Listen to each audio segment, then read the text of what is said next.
साथियों, welcome back to my YouTube channel Bhairav coaching classes. Bhairav coaching classes में मैं विनय भैया आप सभी का हार्दिक स्वागत करता हूं। कैसे हैं आप सब लोग? आई होप, मैं आशा करता हूं सब लोग मस्त और तंदुरुस्त होंगे। सो फ्रेंड, जैसा कि आज की इस वीडियो में हम NMMS एग्जामिनेशन का जो साइंस है उसमें से जो पहला चैप्टर है वायु, तो आज की इस वीडियो में हम लोग बहुत ही डिटेल में कह सकते हैं कि वायु का अध्ययन करने वाले हैं। तो देखिए, यदि बात की जाए सबसे पहले वायु की, तो वायु क्या है?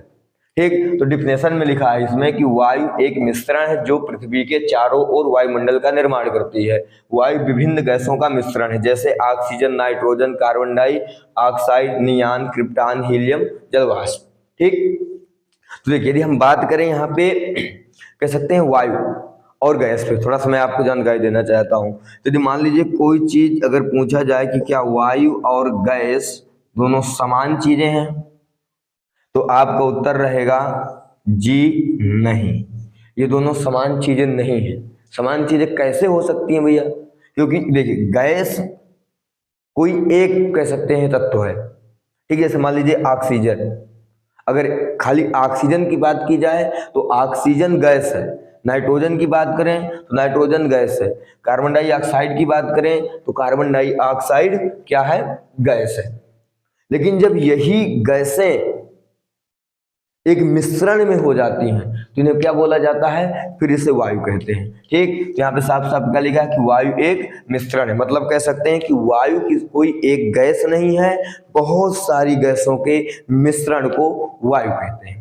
ठीक, जो पृथ्वी के चारों ओर वायुमंडल का निर्माण करती है। अब देखिए, जो वायु होती है तो पृथ्वी में हर जगह फैली हुई होती है।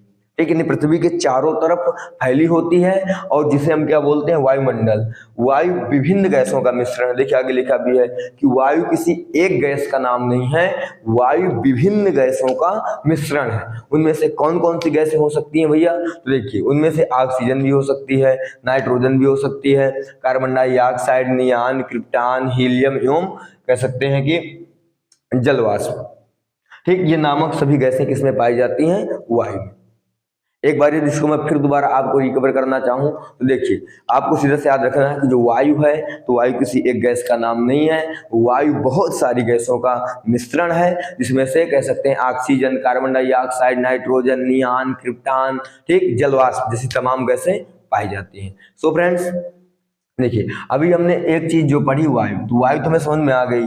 अब लिखा है जो पृथ्वी के चारों ओर वायुमंडल का निर्माण करती है। तो देखिए, यदि बात की जाए वायुमंडल की, तो वायुमंडल क्या है? तो अब आगे हम चर्चा करने वाले हैं वायुमंडल पे। सो फ्रेंड्स, यदि हम चर्चा करें वायुमंडल की, तो देखिए, यदि बात की जाए वायुमंडल की, तो हमारी पृथ्वी चारों ओर से वायु की घनी चादर से घिरी हुई है। अब देखिए, मान लीजिए हमारी क्या है ये? तो भैया ये है हमारी पृथ्वी। ठीक, अब ये पृथ्वी कह सकते हैं चारों तरफ से, किस तरह से? चारों तरफ से एक घनी चादर के रूप में क्या है? घिरी हुई है। ठीक, यानी जो हमारी पृथ्वी है, जैसे क्या हो गई? तो ये भैया हमारी हो गई पृथ्वी। ठीक, अब इस पृथ्वी के चारों तरफ बहुत सारी क्या पाई जा रही है? वायु। जो किस प्रकार से है? जैसे ऊपर से मान लीजिए कोई चीज है और उसके ऊपर से हम चादर ढक दें। ठीक, तो ऐसे कह रहा हमारी पृथ्वी चारों ओर से वायु की घनी चादर से घिरी हुई है। और इस चादर का क्या नाम है? तो इसी चादर का नाम है भैया जी वायुमंडल। क्या नाम है? वायुमंडल। इतनी बात आपको समझ में आई या नहीं आई? देखिए, सीधा सा मतलब है कि जैसे मान लीजिए हमारी पृथ्वी है। ठीक, इस पृथ्वी जैसे के चारों तरफ कह सकते हैं एक चादर जैसी बिछी हुई है। किसका? वायु का। वायु क्या हम लोग पीछे चर्चा कर चुके हैं। तो जो हमारी पृथ्वी है, इस पृथ्वी के चारों तरफ एक वायु कह सकते हैं ऐसी घिरी हुई जैसे मान लीजिए कोई चादर हो, और उस चादर का नाम है वायुमंडल। ठीक, तो हमारी पृथ्वी चारों ओर से वायु की घनी चादर से घिरी हुई है। इतनी बात आपको समझ में आई नहीं आई? इसी चीज को मैं दोबारा रिकवर करूं आपको। देखिए, वायुमंडल समझने के लिए आपको क्या समझना है कि भैया सीधा सा मतलब है हमारी ये पृथ्वी हो गई, और इस पृथ्वी के चारों तरफ कह सकते हैं वायु की एक घनी चादर है, जिसे क्या बोला जाता है? वायुमंडल कहते हैं। ठीक, यह हमें सांस लेने के लिए वायु प्रदान करती है। अब देखिए, आपने ये तो बहुत बार पढ़ा होगा कि हमें वायु कहाँ से मिलती है, तो वायुमंडल से। तो यही वायुमंडल हमारी श्वसन क्रिया को पूरी करने के लिए क्या करती है, हमें वायु प्रदान करती है। और क्या करती है भैया, एवं सूर्य की किरणों के हानिकारक प्रभाव से हमारी रक्षा करती है। अब देखिए, जो ऊपर से आने वाली सूर्य की प्रकाश की तेज किरणें हैं, उनसे क्या करती है, हमारी रक्षा करती है। तो आपके पास समझ में आ गई होगी कि वायुमंडल क्या है। तो आपको इतना याद रखना है कि जो पृथ्वी है, तो पृथ्वी के चारों तरफ वायु की घनी चादर है, और उस चादर को कहते हैं वायुमंडल। समझ में आई? एक बार फिर समझाता हूँ आपको। देखिए, मान लीजिए हमारी पृथ्वी हो गई, ठीक। अब इस पृथ्वी के चारों तरफ क्या है, बहुत सारी, बहुत दूर तक क्या है, हवा है, ठीक, वायु है। उस वायु ऐसे जैसे मान लीजिए कोई चादर हो, यानी हमारी पृथ्वी वायु से एक चादर के रूप में क्या है, घिरी हुई है, और उस चादर को बोलते हैं वायुमंडल।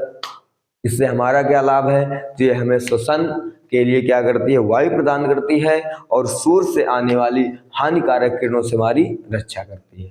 तो फ्रेंड्स, फटाफट देखते हैं कि वायुमंडल में कौन सी गैस कितनी मात्रा में है। सो फ्रेंड्स, यदि आपको यहाँ तक ये वीडियो अच्छा लगा हो तो हमारे इस वीडियो को लाइक करना ना भूलें। तो फ्रेंड्स, अब हम फटाफट देखते हैं कि वायुमंडल में कौन कौन सी गैसें होती हैं और किस मात्रा में होती हैं। देखिए, अगर हम बात करें वायुमंडल एवं गैसों की, तो देखिए, जो वायुमंडल है उसमें नाइट्रोजन कितनी पाई जाती है, 78%, और ऑक्सीजन 21%, ठीक। इसके अलावा आर्गन 0.5%, जलवाष्प 0.4%, और कार्बन डाइऑक्साइड 0.3%। देखिए, याद करने के लिए आपको एकदम बेसिक है, इसमें ज्यादा कुछ कठिन नहीं है। नाइट्रोजन, ऑक्सीजन, आर्गन, जलवाष्प, CO2, ठीक। तो देखिए, सबसे पहले 78 नाइट्रोजन, 21 ऑक्सीजन, उसके बाद क्या बचा, तो 0.5% क्या है, आर्गन, और एक आपको कम कर देना है, जलवाष्प कितनी होगी, 0.4%, और कार्बन डाइऑक्साइड 0.3%। सो फ्रेंड्स, इस तरह से आज की इस वीडियो को मैं पे क्या कर रहे हैं, द एंड कर रहे हैं। आज के लिए इतना ही, मिलते हैं नेक्स्ट डे, तब तक के लिए जय हिंद।